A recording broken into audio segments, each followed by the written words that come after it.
L'humanité scrute le ciel depuis des millénaires. Objets de peur et de fascination, les mouvements célestes ont permis aux hommes d'établir des calendriers, de planifier la culture des terres et de mieux comprendre le monde qui les entoure.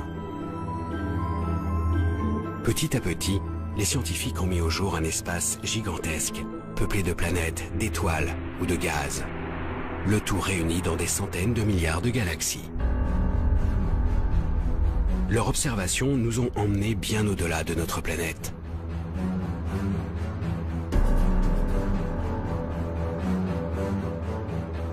Pour dévoiler les secrets de ce nouveau monde, astrophysiciens et techniciens conçoivent des instruments capables de percevoir la moindre lueur, le moindre signal émis dans le ciel. Ils parviennent aujourd'hui à recréer sur Terre les phénomènes extrêmes qui agitent les confins du cosmos.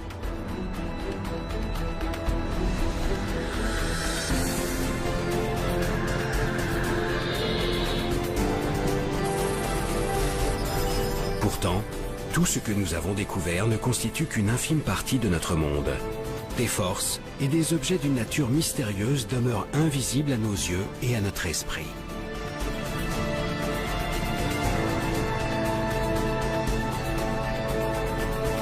Alors de quoi est réellement constitué notre univers? Quel mouvement l'anime en coulisses? Les scientifiques parviendront-ils à découvrir les lois qui guident son évolution? Partout à travers le globe, des nouveaux explorateurs du ciel partent à la recherche de ce monde encore invisible et tentent de lever le voile sur les secrets les plus intimes de l'univers.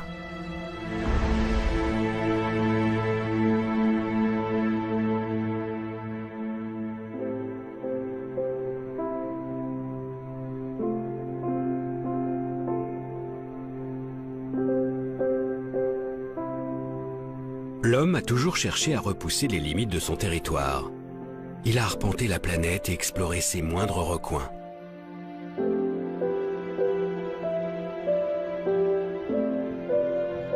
Mais au-dessus de notre tête, un monde continue de nous intriguer. Siège de toutes les croyances, ce firmament qui défile sous nos yeux semble hors de portée.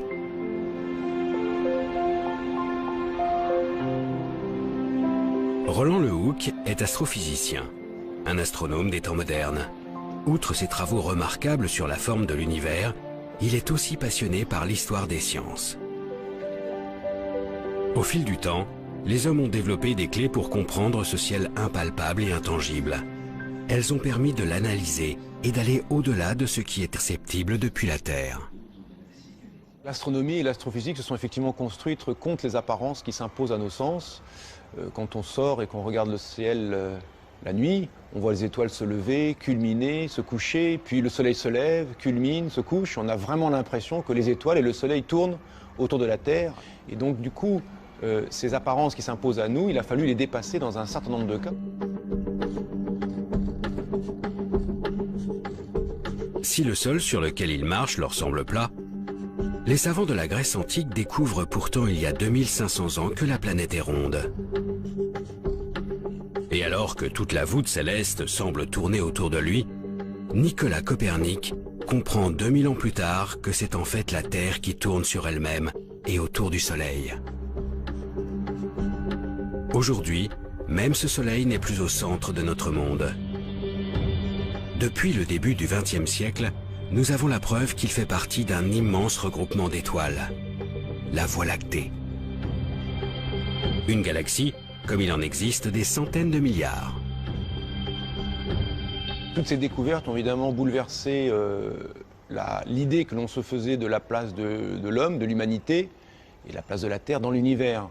Donc les développements de la cosmologie, les développements de l'astrophysique nous ont révélé que finalement nous n'étions qu'un infime, c'est même pas un infime grain de poussière, c'est un rien du tout dans une immensité d'étoiles et d'astres dans l'univers. Dans cet espace que les astronomes ont peu à peu découvert, les dimensions se comptent maintenant en années-lumière. La distance que la lumière parcourt en un an soit près de 10 000 milliards de kilomètres.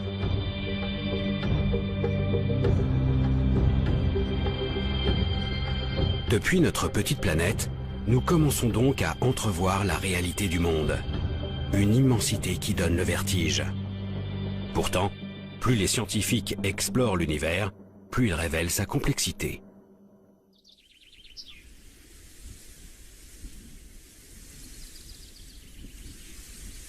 Même les objets les plus visibles, que sont les étoiles, n'ont pas livré tous leurs secrets. L'une d'elles nous est particulièrement familière, le Soleil. Cet astre illumine notre ciel et nous procure la chaleur indispensable à la vie. Au commissariat à l'énergie atomique, l'un des plus prestigieux centres de recherche d'Europe, une équipe de chercheurs étudie notre étoile et ses milliards de consoeurs qui peuplent l'univers.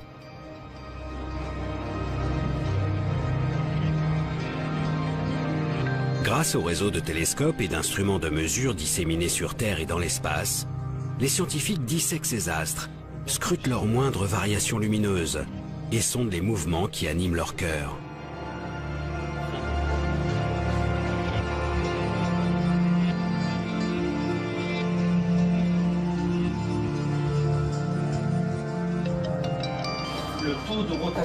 Ils ont ainsi modélisé une grande partie des phénomènes qui agitent ces immenses boules de gaz.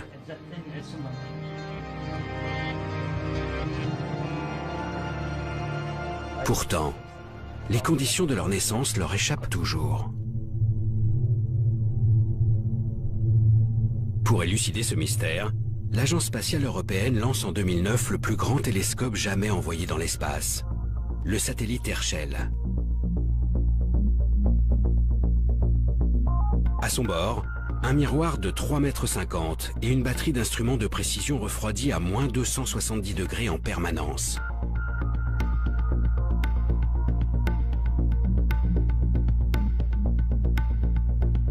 La mission a observé pendant plus de 3 ans les immenses nuages de gaz qui emplissent la galaxie. Ces nuages, dits moléculaires, s'étalent sur des milliards de kilomètres. C'est ici que naissent les étoiles.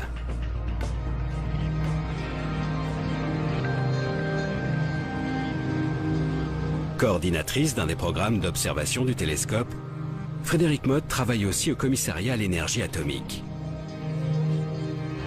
La grosse différence, c'est que là, on avait cartographié pour vraiment être proche de la main.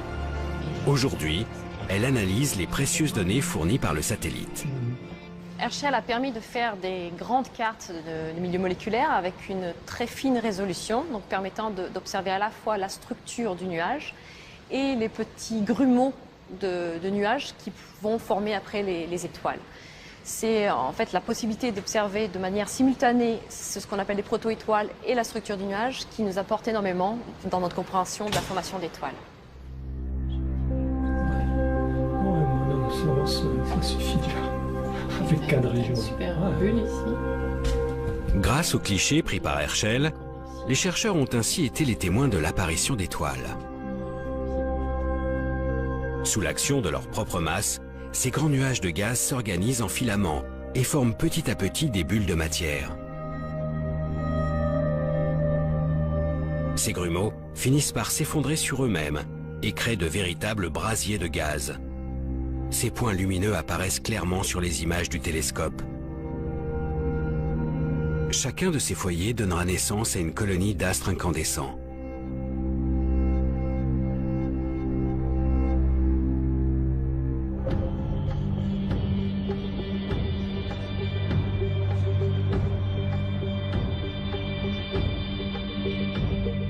C'est ainsi que se forment les étoiles de petite taille.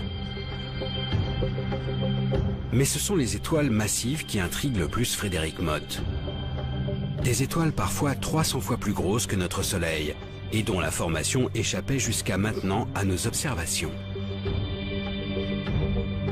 Pour comprendre la création de ces astres beaucoup plus gros que la moyenne, les chercheurs du CEA ont dû étudier en détail l'évolution de ces nuages.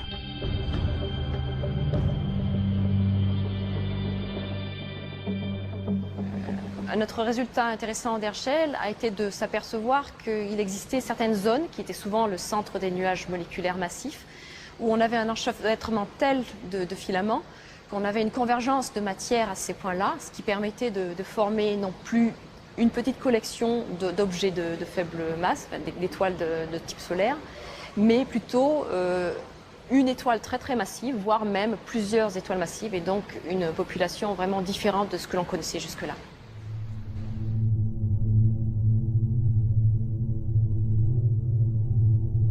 La naissance de ces étoiles exceptionnellement grosses repose donc sur un apport progressif de matière dans certaines régions des nuages. Peu à peu, les jeunes étoiles vont absorber cette matière et grandir bien plus que la moyenne. Ce phénomène extrêmement rare dans notre galaxie a enfin été mis au jour grâce à la mission Herschel. Mais les recherches ne sont pas terminées pour autant. Le travail de chercheur n'est jamais fini, donc on apprend toujours avec de nouvelles observations, de nouveaux concepts, de nouveaux modèles. Il est clair qu'Herschel nous aura beaucoup aidé dans la compréhension de la formation d'étoiles massives. Et ce que l'on cherche maintenant à faire, c'est étudier de façon encore plus détaillée les objets que l'on a découverts avec Herschel.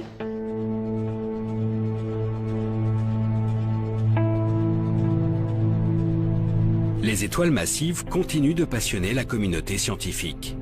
Car au-delà de leur naissance, leur comportement tout au long de leur vie reste très particulier. Bien plus brillants et chauds que le Soleil, ces astres brûlent leurs réserves de gaz exceptionnellement vite. Les réactions nucléaires sont si intenses qu'elles transforment l'hydrogène contenu à l'origine dans le nuage de gaz. Elles forment ainsi du carbone, de l'oxygène ou même du fer. Autant d'éléments qu'elles dispersent à leur mort, enrichissant l'univers de cette matière complexe qui constitue notre monde.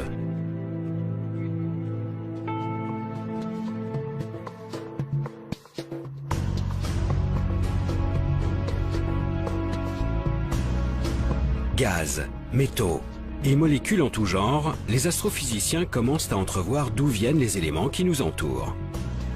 Mais d'autres problèmes ont progressivement surgi des observations. Au-delà des étoiles, les scientifiques cherchent à comprendre des structures beaucoup plus grandes, les galaxies. Au début du siècle dernier, les astronomes commencent à étudier le mouvement de ces immenses regroupements d'étoiles. Ils découvrent alors que les étoiles tournent ensemble, dans ces galaxies, et que les galaxies tournent elles-mêmes au sein de gigantesques amas. Ils cherchent alors à deviner la quantité d'objets, et plus généralement la matière qui compose ces grands ensembles célestes. La lumière émise reste leur principale information distinguable depuis la Terre.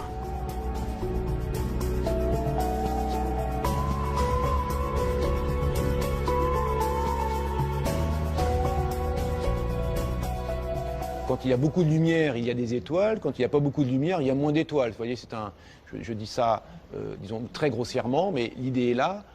Là où il y a de la lumière, il y a de la masse, et l'on est capable de déduire combien il y a de masse derrière telle quantité de lumière. Cette pesée de la galaxie, ou cette pesée d'un amas de galaxies, permet de déduire la dynamique à laquelle on devrait s'attendre, la façon dont devraient bouger les unes par rapport aux autres les galaxies dans l'amas, ou les étoiles les unes par rapport aux autres dans la galaxie. Et l'on constate que la dynamique déduite de la pesée ne correspond pas à la dynamique mesurée directement par observation spectroscopique. Depuis le début du siècle, les scientifiques sont donc confrontés à des observations contradictoires. Que ce soit les étoiles au sein des galaxies ou les galaxies entre elles, tout semble tourner trop vite par rapport à la quantité de matière visible. Plus précisément, avec une telle vitesse et si peu de masse pour assurer la cohésion de l'ensemble, les étoiles devraient être éjectées de leur galaxie. Cet écart nous laisse sous-entendre que la pesée ne s'est pas bien faite. Il manque de la masse dans ce que l'on a déterminé. Et pour rendre compte de la dynamique réelle, on a imaginé l'existence d'une matière noire, aussi appelée matière sombre, ou d'une masse manquante, quelque chose que l'on ne voit pas, qui n'est pas détectable par la lumière et qui pèse, c'est-à-dire qui a un effet gravitationnel et donc un effet dynamique sur la galaxie ou sur les galaxies dans un amas de galaxies.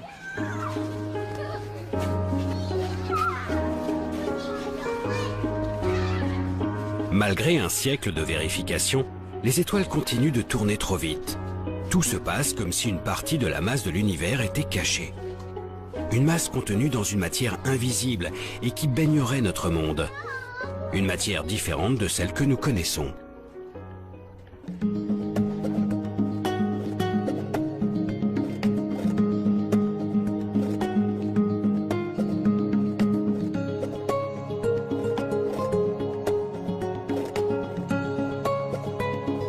Pour essayer de résoudre cette énigme, des milliers d'astrophysiciens traquent cette fameuse matière noire à travers le ciel. Parmi eux, Wistan Benbow. Il dirige le projet Veritas pour le Smithsonian Astrophysical Observatory, un regroupement de 4 télescopes de 12 mètres de diamètre situés en plein désert d'Arizona.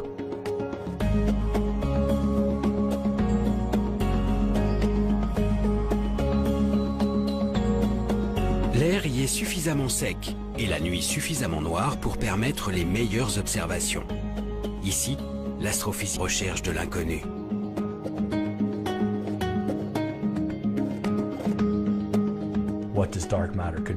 La nature de la matière noire, vous savez, c'est un mystère. Ça peut être beaucoup de choses. Nous savons simplement que ce n'est pas de la matière visible. Et nous savons aussi où elle devrait se trouver, grâce à la manière dont elle interagit avec les choses. Cette matière invisible retient les étoiles et les galaxies entre elles grâce à sa force de gravité. Cette force dépend de sa masse. En étudiant ces phénomènes d'attraction, les scientifiques ont estimé que cette matière inconnue devrait représenter plus de 80% de toute la masse de l'univers. En plus d'être omniprésente, la matière noire devrait donc être composée d'éléments extrêmement lourds. Or, selon les connaissances actuelles, des objets aussi massifs devraient en théorie émettre un signal lumineux spécifique, des rayons gamma. Ce sont ces rayons gamma que Wistan Benbow et ses collègues traquent sans relâche.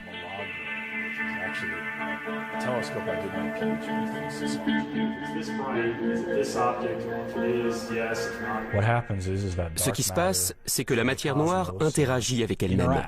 Une particule de matière noire peut interagir avec une autre particule de matière noire et créer un rayon gamma. Ce signal gamma, que nous espérons détecter, sera probablement très faible. Donc nous cherchons un endroit où il y aurait beaucoup de matière noire qui interagirait avec elle-même pour produire beaucoup de rayons gamma. Certaines de ces régions pourraient être proches de nous, produire assez de gamma et donc être juste assez brillantes pour qu'on puisse les voir. Donc nous pointons nos télescopes sur ces régions et espérons détecter un signal gamma venant de ces objets.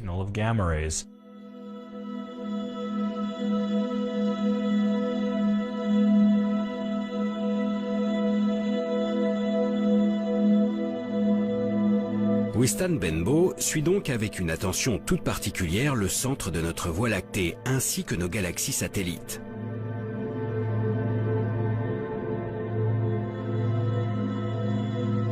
Si un rayonnement gamma est émis par la matière noire, il traversera l'atmosphère en émettant un flash bleuté. Un signal qui sera ensuite passé au crible par les miroirs géants de Veritas et leurs caméras ultra rapides.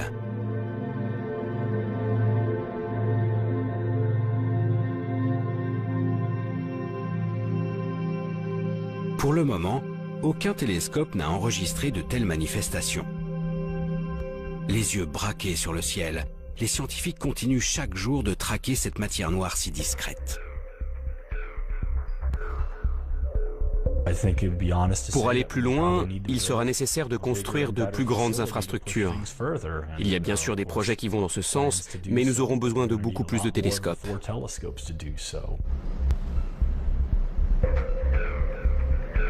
Afin de donner un nouveau souffle à cette quête, les scientifiques envisagent un réseau d'une centaine de télescopes, allant de 6 à 23 mètres de diamètre.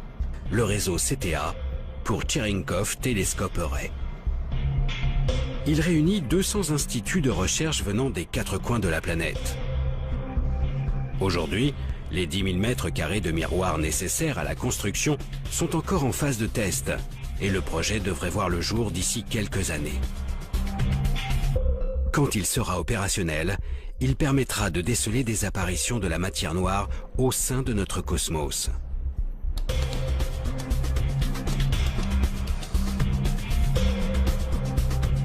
Pour l'instant, cette absence totale de détection a de quoi perturber la communauté scientifique. Comment les chercheurs peuvent-ils passer à côté de 80% de toute la matière de notre monde ? À moins que la solution ne se trouve beaucoup plus proche de nous.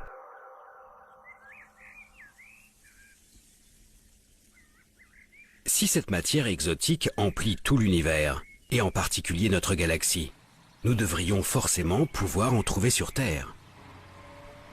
C'est le pari qu'a fait une équipe de chercheurs réunis au laboratoire souterrain de Modane. À 2 pas de la frontière italienne, enfouie sous le mont Fréjus, ces scientifiques ont mis au point une expérience audacieuse, baptisée Edelweiss.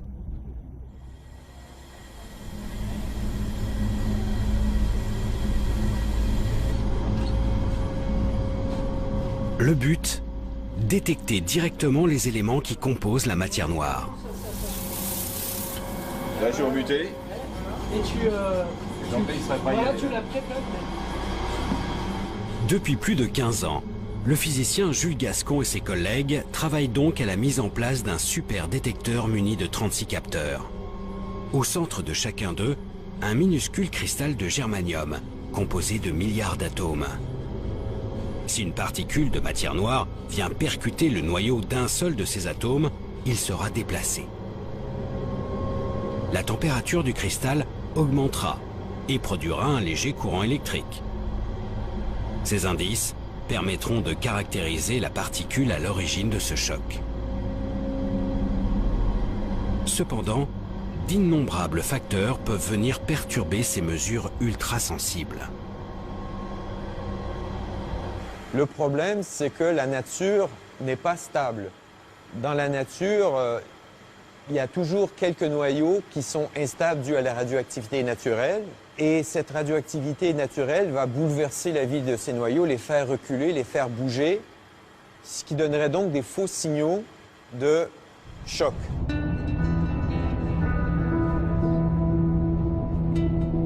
Cette radioactivité que l'on observe en grande partie de l'espace.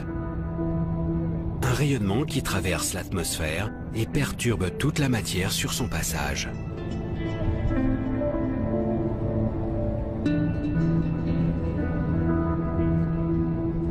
C'est donc pour se prémunir de ces rayons que l'expérience a été enterrée sous plus de 1700 mètres de roche.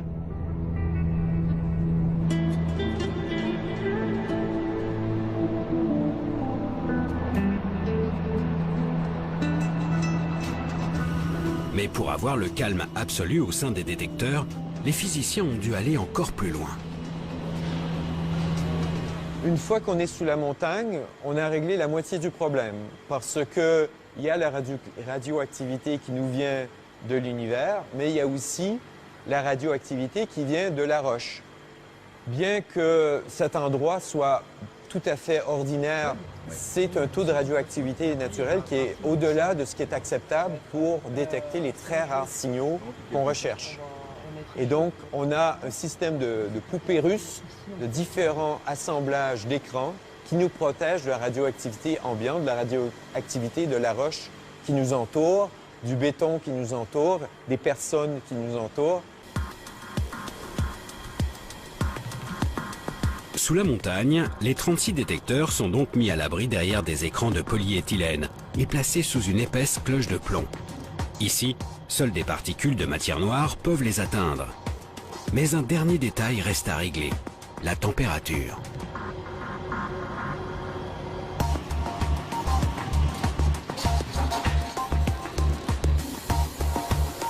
Afin de déceler la moindre de ces variations, tout le dispositif est refroidi à moins 273 degrés Celsius. Les cristaux de germanium sont ainsi au calme plat.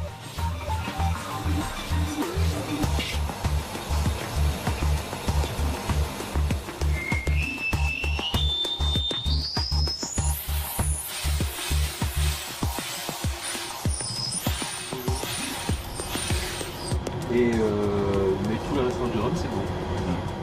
Depuis quelques mois, tout est en place. La prise de données a commencé. Chaque jour, Jules Gascon surveille de près le comportement de ses capteurs. Par contre, il n'y aura plus notre mascotte. Il faut que la réponse du détecteur soit parfaite, c'est-à-dire que pendant plusieurs années, en regardant 1 kilo de matière, donc l'équivalent d'un milliard de millions d'atomes, il n'y en a pas un seul qui doit bouger sans raison valable. Tu vois, il t'explique mon transfert pur. Il ne reste plus qu'à attendre qu'une particule de matière noire passe dans les filets d'Edelweiss. Selon les calculs des chercheurs, un tel événement ne pourrait se produire qu'une fois par an, dans le meilleur des cas. Rapide. c'est une recherche de l'inconnu. C'est ce qui fait son charme de cette particule. C'est très intéressant de s'attaquer à ce qu'on ne connaît pas, mais le désavantage, c'est qu'on ne peut pas garantir que ça va marcher le lendemain ou dans une semaine ou dans un an. Dans l'espace ou sur notre planète, la matière noire n'a pas encore révélé son vrai visage. Les scientifiques ignorent toujours de quoi sont faits plus des 3/4 de la matière de l'univers.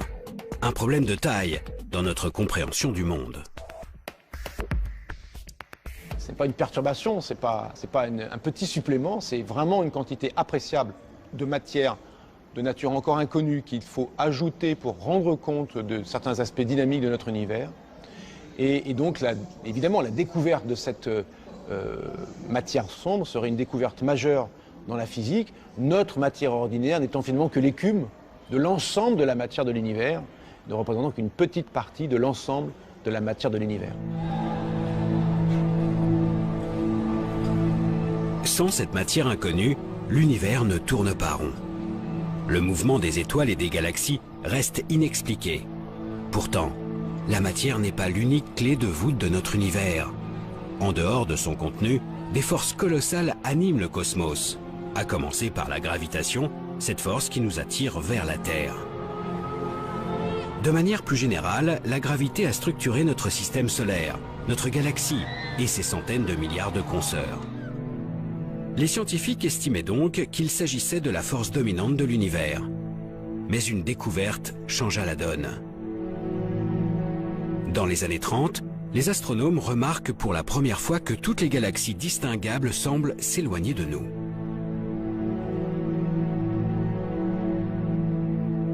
Cette observation de la fuite des galaxies a été interprétée comme une trace de la dynamique globale de l'univers, c'est-à-dire de son expansion. Tous les objets de l'univers s'éloignent de tous les autres objets de l'univers.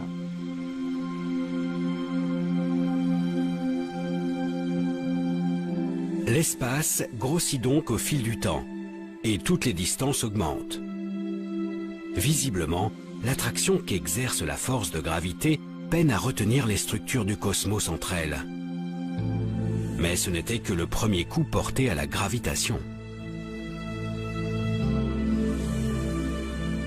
En 1990, on s'est rendu compte que cette expansion était accélérée. C'est-à-dire que non seulement les galaxies s'éloignent les unes des autres, mais elles s'éloignent de plus en plus vite les unes des autres. Si l'on imagine que l'univers est rempli uniquement de matière ordinaire ou de matière noire, la gravité de cette matière aura tendance plutôt à ralentir l'expansion, et découvrir que l'expansion est en fait accélérée montre que quelque chose joue contre la gravité des acteurs habituellement imaginés comme présents dans l'univers. Cette découverte d'une expansion de l'univers sans cesse accélérée remet en cause la vision que les astrophysiciens ont de l'univers. Alors que la gravité semblait tout structurée, une force vient maintenant lutter contre elle. Un nouveau mystère pour les chercheurs qui y voient alors une énergie sombre, appelée aussi. Depuis 1989, 3 satellites se sont succédés pour étudier en détail cette lumière. Le dernier a été lancé en 2009 par l'Agence spatiale européenne, la mission Planck.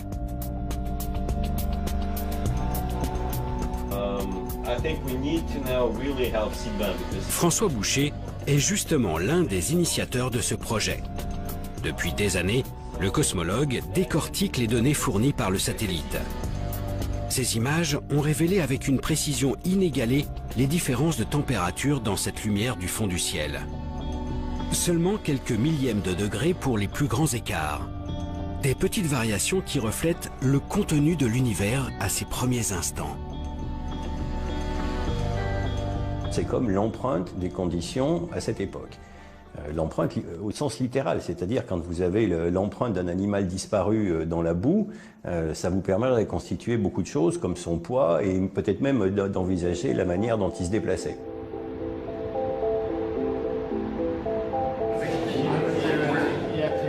L'étude de cette empreinte fascine les chercheurs du monde entier. Elle permet d'estimer les proportions de matière noire, de matière ordinaire et surtout d'énergie sombre présente après le Big Bang. il y a 13,8 milliards d'années. En les comparant aux observations actuelles, les chercheurs retracent l'évolution de l'influence de l'énergie sombre au fil du temps. Résultat, alors qu'elle ne représentait presque rien aux tout premiers instants, cette énergie mystérieuse constitue aujourd'hui près de 70% de l'univers. Et sa proportion ne cesse d'augmenter.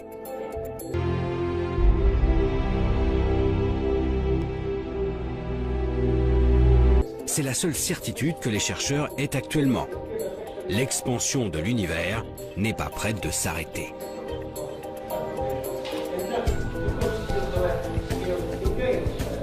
Si vous imaginez une enquête, ben on a juste vu une ombre. Bon ben voilà, l'enquête elle en est au tout début. Voilà, on a quelque chose voilà, qu'on a appelé l'énergie sombre, dont on a la quantité et le comportement global, mais le reste c'est de l'histoire à écrire.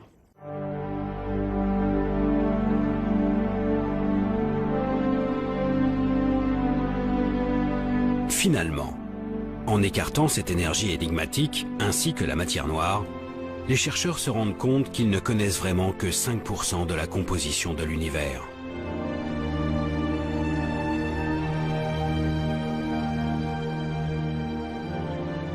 L'étude du jeune univers nous apporte donc de précieuses informations sur la nature de notre monde.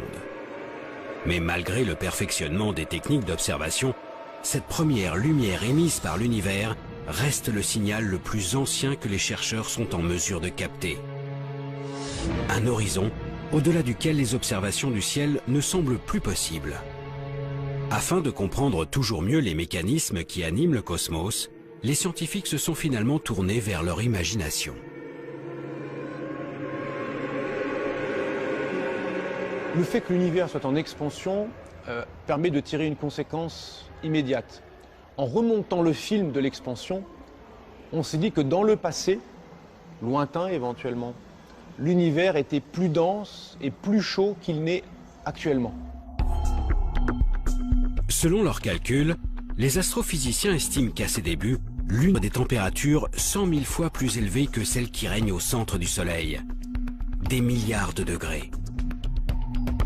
Pour comprendre les premiers instants de l'univers, il suffirait alors d'étudier le comportement de la matière à ces températures directement sur Terre.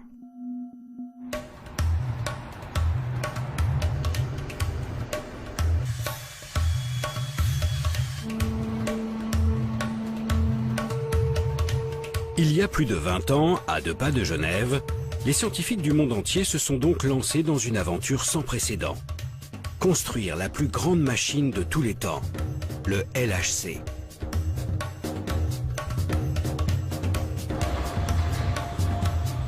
Un anneau de 27 km, enterré à 100 mètres de profondeur sous la frontière franco-suisse.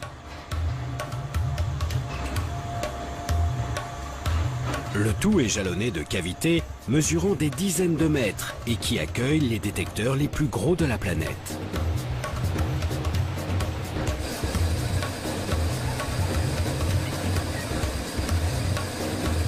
Ici, les scientifiques tentent de décortiquer le comportement de la matière dans les situations les plus extrêmes.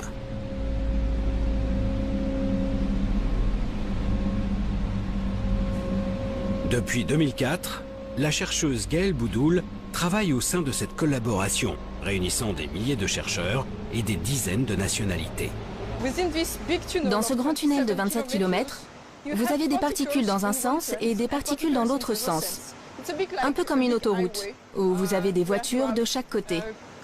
Et à certains endroits, on les fait se percuter.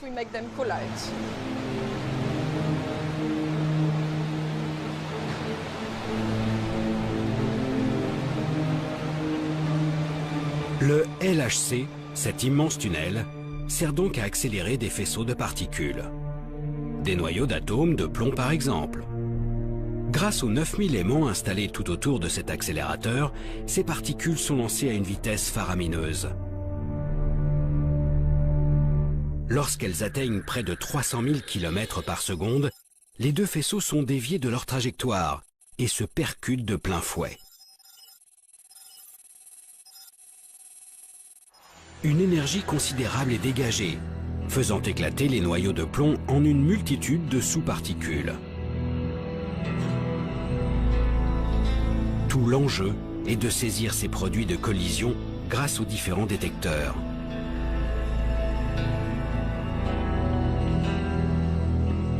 Gaël Boudoul s'occupe plus précisément de l'un d'eux, le CMS. Un géant de 12 500 tonnes mesurant 21 mètres de long, 15 mètres de haut et autant de large. Avec ses collègues, elle a conçu une partie des systèmes de détection qui englobent ces chocs de particules.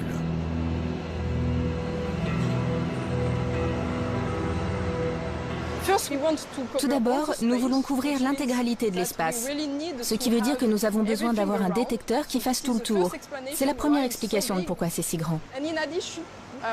En plus de cela, pour distinguer les particules émises, nous avons besoin d'un aimant géant qui va les dévier pour que nous puissions les différencier les unes des autres. En issue de l'impact, le détecteur permet aux scientifiques de les analyser sous toutes les coutures et de comprendre leur comportement dans une telle situation. En effet, la collision a généré une température semblable à celle qui régnait aux tout premiers instants de l'univers. Dans ces conditions, la matière se révèle être dans un état étrange, entre le gaz et le liquide. Un plasma, où les constituants élémentaires des atomes restent désorganisés, trop agités pour former la matière telle que nous la connaissons aujourd'hui. Grâce à ces expériences, les scientifiques ont désormais une idée de ce à quoi devait ressembler l'univers quelques microsecondes après le Big Bang. En étudiant ces premiers instants de l'univers, l'astrophysique, qui est finalement l'observation de l'infiniment grand, rejoint la physique de l'infiniment petit, la physique des particules, la physique microscopique, qui, elle, est capable, en expérimentant sur Terre, de se faire une idée des conditions ou de mimer, de reproduire, pendant des instants extraordinairement brefs, de reproduire les conditions qui prévalaient à des instants très anciens de l'univers, auxquels on n'a pas accès par l'observation directe. Le LHC, cette gigantesque infrastructure, a permis de remonter le temps au-delà de ce qui était imaginable il y a seulement quelques décennies. Mais pour se rapprocher de ces microsecondes qui nous séparent du commencement, le chemin s'avère être encore plus ardu.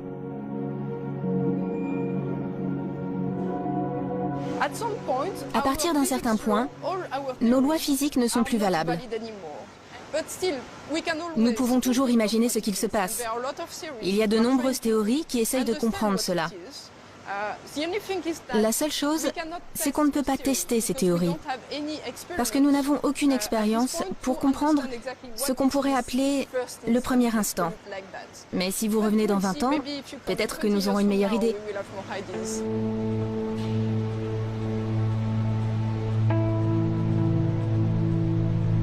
Pour gagner les quelques fractions de secondes qui nous séparent de la naissance de l'univers, il faudrait certainement mettre en jeu des énergies encore plus considérables. Notre limitation n'est donc peut-être qu'une simple question de technologie. Sous terre ou dans l'espace, les instruments d'observation ont permis d'accumuler une quantité incroyable d'informations sur le contenu de notre univers. À la lumière de toutes ces découvertes, les scientifiques tentent d'établir des modèles cosmologiques, des grandes lois pour décrire comment ces milliards d'objets interagissent entre eux. Pour démêler cette quantité vertigineuse de savoir, les chercheurs ont désormais recours à la simulation numérique. Ils reproduisent les phénomènes par voie informatique. Si vous voulez étudier le mouvement de plusieurs milliards d'étoiles dans une galaxie, impossible de faire ça évidemment à la main. La simulation numérique permet donc de traiter de la dynamique d'une galaxie, ou d'une dynamique de galaxie dans un amas de galaxies, ou même de la dynamique d'une portion d'univers, et de la traiter dans un grand détail, de sorte que l'on puisse, en jouant sur les paramètres, essayer de mimer, de reproduire ce que l'on observe.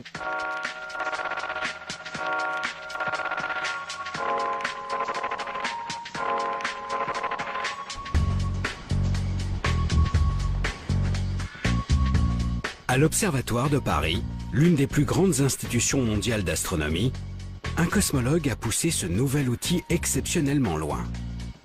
Jean-Michel Halimi a réalisé une simulation de la totalité de l'univers connu, le projet Deus.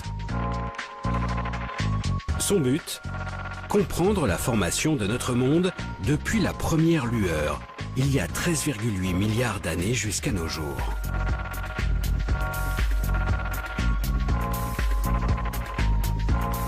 Le projet Deus s'intéressait au départ à la structuration de l'univers, à savoir donc à expliquer comment la matière s'effondre au cours du temps pour permettre une concentration de matière suffisante là où vont aller se former les galaxies, à l'intérieur desquelles se formeront les étoiles, les planètes, etc.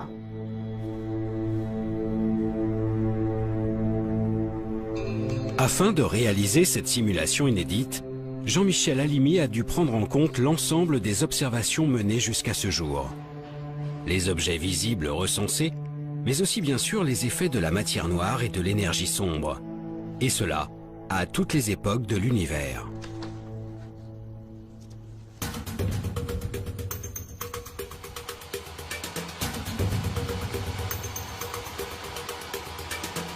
Pour traiter un tel nombre de données, le scientifique s'est tourné vers un des plus gros ordinateurs de la planète, le supercalculateur Curie. Une machine hébergée au très grand centre de calcul, capable de réaliser 1 million de milliards d'opérations par seconde.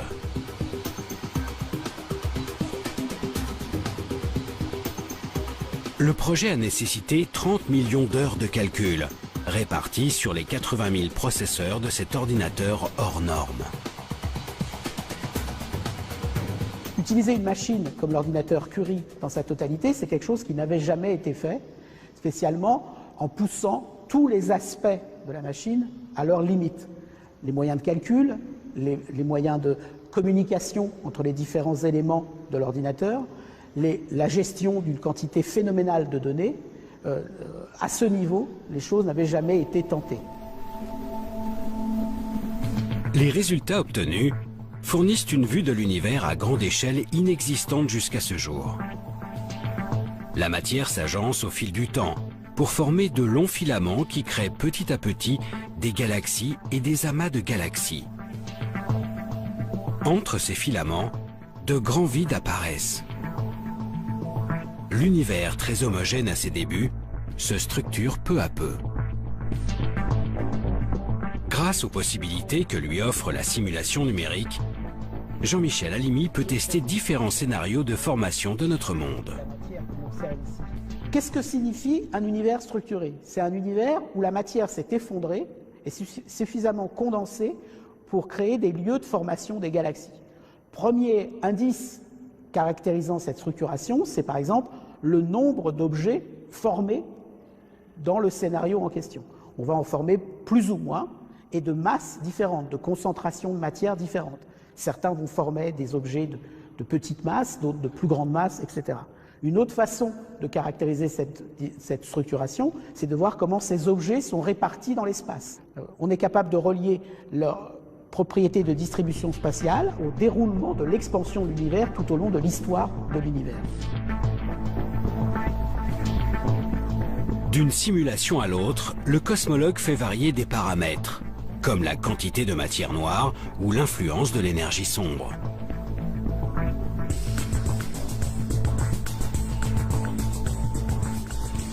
Des changements qui altèrent très légèrement l'organisation à grande échelle de l'univers. L'idée est alors de repérer les infimes variations entre les simulations. Des galaxies qui fusionnent plus ou moins vite, des vides de matière plus ou moins grands, ou encore des amas exceptionnellement gros. Les scientifiques pointent ainsi les nuances entre les modèles d'univers imaginés. Ils chercheront à retrouver ces détails dans leurs prochaines observations, cette fois-ci bien réelles, pour définir quel modèle théorique semble plus proche de la réalité. Un aller-retour entre le virtuel et le réel qui permettra aux chercheurs de vérifier si leurs lois sont bien celles qui animent l'univers en coulisses. La recherche en cosmologie, et spécialement en cosmologie numérique, ne fait pas de nous des créateurs d'univers, mais des inventeurs d'univers. Effectivement, en modifiant les conditions physiques, nous réalisons des univers différents. Nous inventons des univers différents. Mais nous ne le faisons pas n'importe comment. Nous cherchons, à travers tous ces univers, celui qui serait susceptible de nous expliquer la vraie nature de notre univers, son origine, sa formation, son évolution.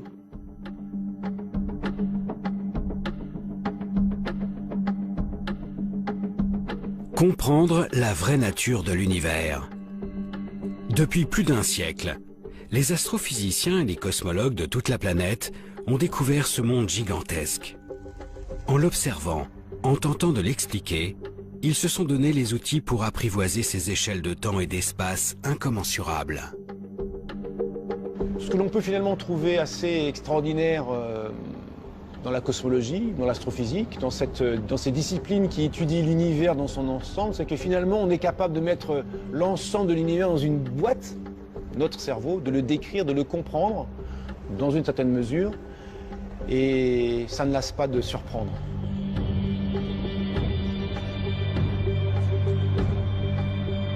On a réussi à développer un cadre qui permet de rendre compte finalement de manière assez économique d'un nombre absolument incroyable de faits. Maintenant, ça ne veut pas dire que cette histoire est figée, bien sûr que non. Il y a plein de zones d'ombre, il y a plein de choses qu'on ne comprend pas, et donc ça veut dire qu'on a encore plein de travail.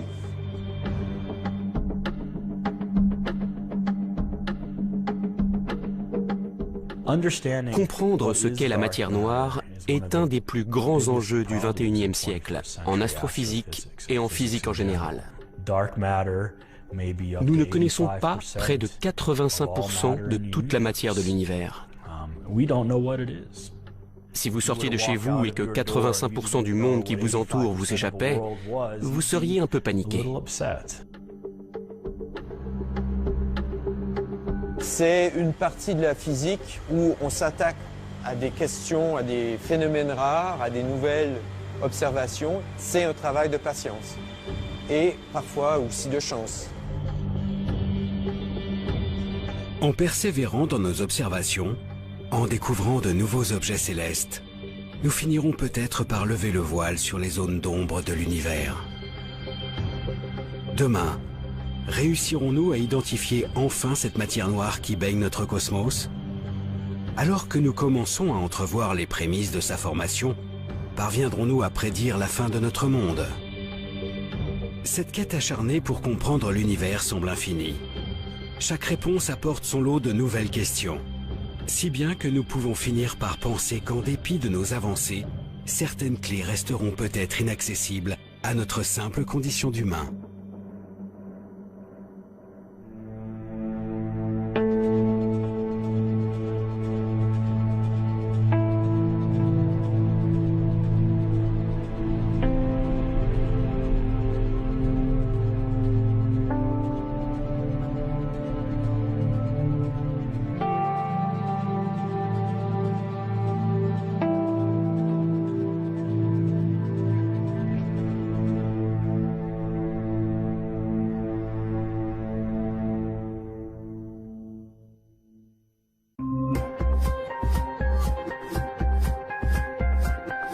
Contrairement